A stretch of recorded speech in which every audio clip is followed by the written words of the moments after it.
Whether you've been in education for 40 days or 40 years, inevitably, you've seen a slide like this. It's a graphic representation of the achievement disparities between Black and white students.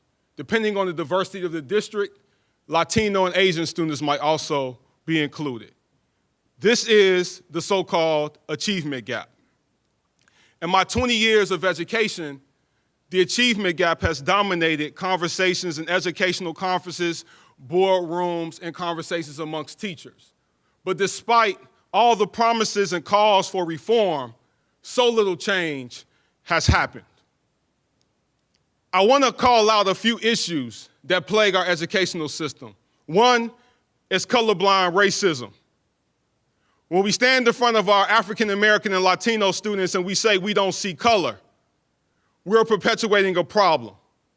When we don't address systemic disfranchisement, racism, and social exclusion, we are perpetuating the problem.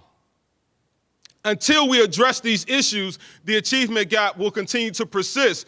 But what we do instead is we bombard our students with evidence-based interventions, as if the kids need the interventions, when in reality, it's the adults who need the intervention. So we pull our students out and we place them in remedial classes. And there's no research that supports that remedial classes actually have any positive impact on the performance of our students. We put Black males in special education. I've worked in districts where Black males were 20% of the student population, but represented 98% of those placed in special education classes. That, ladies and gentlemen, is the problem. You want to talk about gaps? Let's talk about the opportunity gap. We know that talent is evenly distributed, but opportunity is not. African American and Latino students often don't have access to AP and honors courses.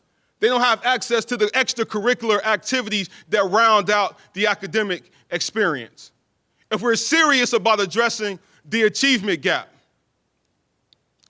let's talk about the belief gap. Do we really believe that all kids can succeed? Do we believe that all kids are brilliant? Or is it just empty rhetoric? If we're serious about addressing the achievement gap, let's talk about the expectation gap. How we lower the bar for African American and Latino students, and we allow teachers to give them crossword puzzles or books at the first grade level because we say, well, that's where they are.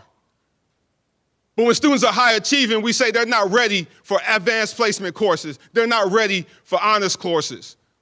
That is the root cause of the achievement gap. Don't be fooled by fake news.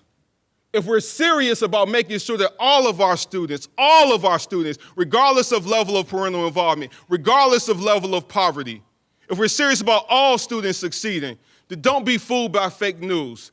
Disrupt the system. Our kids deserve it. Thank you.